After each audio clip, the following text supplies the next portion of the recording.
Under the current law, the government can get a multi-point wiretap order only if it can show that the defendant is intending to thwart surveillance, usually by switching from phone to phone.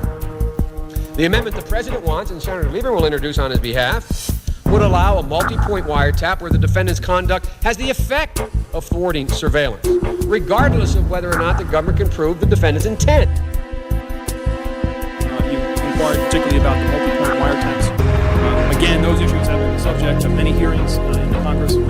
My view on them is fairly continuous, and that is that the slight modification which is being considered to the Title 18 provisions with respect to multi-point wiretaps are not dramatic, they're not extraordinary, they will not, in my view, lead to a avalanche of new electronic surveillance. Right now, the state of the law is that with respect to microphone surveillance, we can apply to a federal judge for a multi-point or multi-facility coverage with respect to microphone surveillance if we are unable to specify the specific place where a conversation is being had. Another area that's being discussed this week is funding for the digital telephony statute, which of course was passed by the Congress in 1995. As I mentioned in my remarks, I'm very appreciative to you, Mr. Chairman, and this committee for your support of that. All that does is fund the decision which Congress made in 1994, a decision which was unanimous, both in the House and the Senate, that to fight not just crime, but terrorists in the information age, we need to have the current court-authorized access to digital communication systems that we now have in the analog system. We also have to pause long enough to take a thoughtful look at exactly what we're willing to give up. For example, the question today, in my judgment, is not here today, but it will be tomorrow, certainly.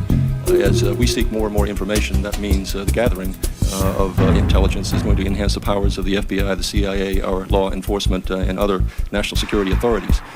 It also means there will be more inconvenience and indeed more intrusion, more sophisticated perhaps, but more intrusion into the lives of private citizens. And the question that one day will come in terms of the American people is how much they are willing to yield to the eyes and the ears of a bigger brother, as being opposed to being vulnerable to the wrongs of A few months ago, earlier this year, the FBI asked for the capability of monitoring 1% of all the phone calls in the digital switches as part of the implementation plan for the FBI digital telephony bill. If they were to have access to 1% of all the phone calls in this sort of remote wiretapping capability, I don't think there's enough FBI agents to sit there and listen to 1% of the phone calls. The only way you can realistically exploit that much data is to use automatic voice recognition technology. Where acres of supercomputers scan millions of transmissions word by word, looking for key phrases and some say specific voices that may be of major significance. And the computer sorts out what it is told to sort out, be it, say, by keywords such as bomb or terrorist or bullet. So, as I said before, I wouldn't mind maintaining the status quo. If we could just keep it at 1,000 wiretaps a year like it was a couple years ago before it started to escalate under the current administration, then it wouldn't be so bad. But what we're seeing is advances in technology that are making it possible to have an omniscient government. And in the information age, it's not such a big step from an omniscient government to an omnipotent government. But it's like the 80% of the people in the Department of Justice surveys that say they're opposed to wiretapping, everything considered. I want to come back. I have a question for the Undersecretary.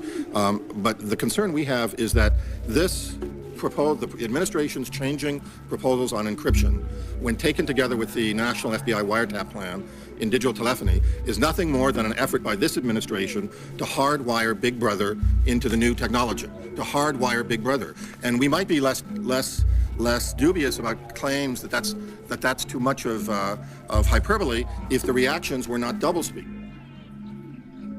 It's a major step in the right direction to deal with this. And that is legislation called the SAFE Act, the Security and Freedom Through Encryption Act, which now has more than 50 co-sponsors and which we'll be introducing in the next few days. I was told as I became the director that there were two aspects to the threat against court-authorized electronic surveillance. One was access, and that's the digital telephony issue.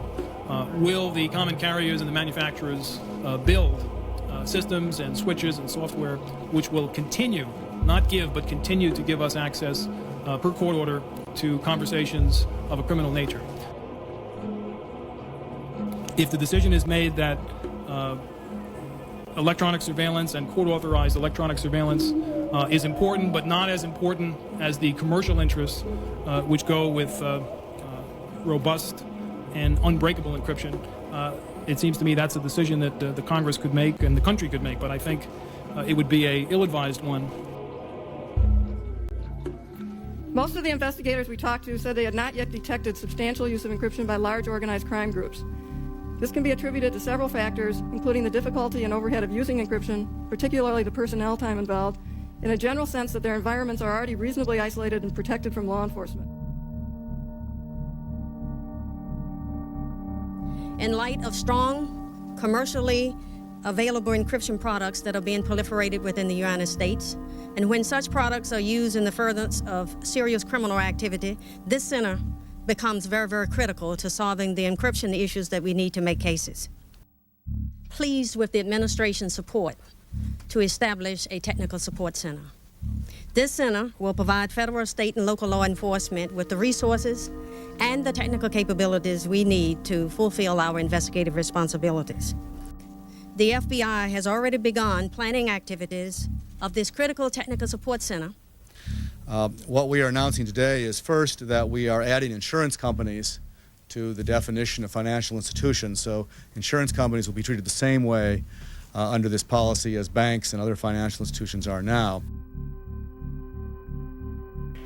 The government, however, under this legislation, if this bill passes, would be able to, quote, issue an order authorizing the interception of all communications made by a particular person, regardless of what telephone he may use, close quote. That is language from the conference report. To argue with a straight face that that is a minor change to our electronic surveillance or wiretap laws is disingenuous. This is a significant change. It needs to be debated fully. I urge that this not be allowed to stand. I rise in opposition to this conference report. On the advertising of electronic surveillance technology. As he indicated, current law prohibits manufacturers from advertising such devices even to legitimate law enforcement agencies. This bill would simply allow such advertising as long as the recipient of the advertising is duly authorized to use these particular devices. I support the legislation and yield back the balance of my time.